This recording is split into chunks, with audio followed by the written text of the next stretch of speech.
Скачать Windows 11 деп іздеп көрейік. Скачать Windows 11. Microsoft компаниясының ресми сайты тегін былайша айтқанда ұсынып отыр. Бұл жерде кілтті кейін енгізуге мүмкіндік береді. Міне ресми сайтына барамыз, microsoft.com, орыс тіліндегісі Windows 11 операциялық жүйесін жүктеп алу. Енді кішкене менде зависать етіп қалды, неге екенін білмеймін. Скачать Windows 1 нұтсайт дейді. Бүгінгі таңдағы нұсқасын жазған екен. Бұл жерде 3 нұсқасы бар. Соның ішінде қараңыз, помощник по установке Windows 11. Бұл егер осы, яғни қолданып отырған операциялық жүйеге орнатқыңыз келсегі, ең керемет вариант. Бұл жерде қараңыз, скачать деп басатын болсам, помощник установки Windows шығады. Мен оны администратор ретінде іске қосып көрейін. Яғни бұл өзіңіздің компьютеріңіз алдыңызда жұмыс жасап тұрса, осы нұсқаны қолдануға болады. Мысалы қараңыз, сіздің компьютеріңіздің қал жағдайын тексереді, одан кейін ол Windows 11 жүйесі талаптарына сәйкес келе ме, барлығын тексеріп болғаннан кейін операциялық жүйеңізді жаңартып жібереді. Мысалы менің жағдайымда қазір Windows 10 операциялық жүйесі орнатылған, соны Windows 11-ге дейін жаңартады. Ал енді бұл жерде создание установочного носителя Windows деген осы көп жағдайда мысалы басқа компьютерге орнатқыңыз келсе, яғни дүкеннен жаңа компьютер сатып алдыңыз, немесе бір компьютеріңіз операциялық жүйесі бұзылып қалды, немесе кез келген компьютерге сырттағы басқа компьютерге жаңадан орнатқыңыз келсе, осыны жүктеп аласыз. Бұл жерде меніңше Windows-тың Media Tool деп аталынатын құрал жүктелінеді, Media Creation Tool. Бұны қазір администратор ретінде іске қосамыз. Media Creation Tool'ды. Бұл да өте керемет, қарапайым өте құрал. Microsoft компаниясының ұсынып отырған официалды құралы.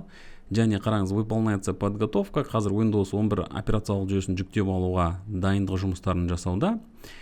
Кез келген жаңағы лицензиялық келісімшартты қабылдайсыз ба дейді. Қабылдаймыз. Одан кейін дайындық жұмыстары жүруде.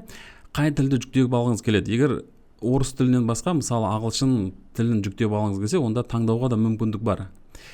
Қазақстан Республикасының көлемінде енді көбіміз орыс тілінде қолданып жатамыз. Одан кейін Windows 11 операциялық жүйесі, далее нүктесін басамыз.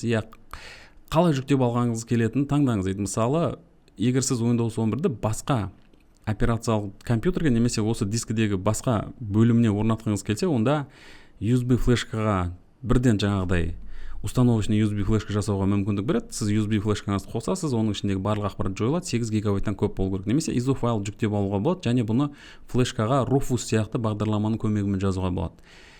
Егер флешкаңыз бар, дайын болса, онда бірден қосып, осы вариантты да қолданып көруге болады. Мысалы, мен қазір жарайды, біз ISO файл жүктеп алсақ, себебі ISO файлға арналған менде сабақ болатын загрузки, осы жерге міне Windows-ты сохранить. Міне Windows Microsoft компаниясы барлық өзі дайындық жұмыстарын жасауда. Енді скачивание Windows 11 басталды.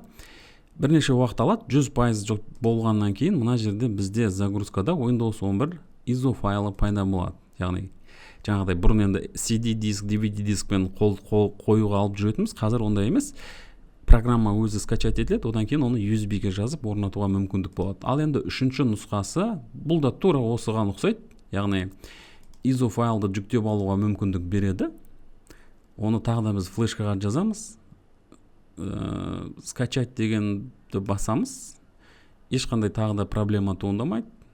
Кішкене жаңағыдай тексерістер жүреді. Одан кейін мына жерде тағы да қазір скачивание басталады. Енді тілді таңдау керек бұл жерде. Қажетті өзіңізге тілді таңдаңыз. Мен мысал ретінде жарайды, тағы да орыс тілін таңдай салайын мына жерде. Подтвердить. Бізде қазір Windows 11 мына жерде скачивание басталады. Осындай бірнеше нұсқасы бар. ISO файлы жүктеп аламыз, одан кейін оны орнату процестері болады. Мына жерде міне тағы да бізге скачиваниеге линк жасады, одан кейін міне скачивание басталды. Енді бізде қараңыздар, бір скачивание болып жатыр, одан кейін екінші скачивание болып жатыр. Енді барлығы бірдей маған әрине қажет емес. Кез келген нұсқаны қолдануға болады. Міне бізде ISO файл жүктеліп болды. Ол файлды DVD дискіге немесе USB флешкаға жазуға болады. Готово деймін. Біз жүктеліп болған файлдың көлемін қараймыз. 4,5 гигабайт көлемінде. Бұл ISO файл. Енді біз оны арқарай не істеуіміз керек? Арқарай Rufus'ты ашамыз, мысалы. Ең қолдануға оңай құралдардың бірі бұл загрузочный USB диск жасайтын құрал.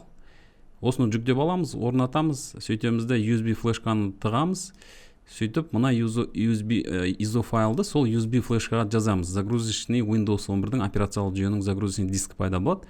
Соны компьютерге қосып орнатамыз. Енді бізде алгоритмнің блокпосттарының ішінде осы жерде Windows-ты операциялық жүктеп алу және оны компьютерге орнату деп аталынатын мынандай міне видео сабақ болатын. Ұзақ, осыны ары қарай қарасаңыздар толықтай барлығы көрсетілген болатын. Олай болса ешқандай қиындық жоқ. Орнатып көріңіздер. Келесі сабақта жүздескенше.